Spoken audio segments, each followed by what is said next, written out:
Body building শুধু muscle build করা না, পোজিংও কিন্তু বডি বিল্ডিংয়ের একটা খুব ইম্পর্টেন্ট পার্ট। পোজিংয়ের মাধ্যমে তোমার মাসেলস হাইলাইট হয়, ডেফিনেশন ক্লিয়ার হয়। পোজিং মানে বডিকে পারফেক্ট অ্যাঙ্গেলে রাখা, যাতে সিমেট্রি ক্লিয়ার বোঝা যায়। যদি প্রপার পোজ থাকে, মাসেলগুলো শার্প দেখা যায়। পোজিং করার সময় মাসেল কন্ট্রোল অনেক ইম্পর্টেন্ট। ফ্লেক্সিং করা মানে মাসেলকে কন্ট্র্যাক্ট করা, যাতে ফুল শেপ শো হয়। তবে কনফিডেন্স আর পশ্চারও কিন্তু খুব ইম্পর্টেন্ট, যেরকম chest open, shoulders back, spine straight. এই স্মল অ্যাডজাস্টমেন্ট তোমার ওভারঅল লুককে চেঞ্জ করে দেয়। বডি বিল্ডারের জন্য পোজিং হচ্ছে আর্ট আর সায়েন্সের কম্বিনেশন। এটার মাধ্যমে বডিকে পারফেক্টলি প্রেজেন্ট করা হয়।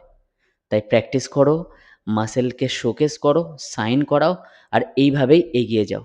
Bye bye.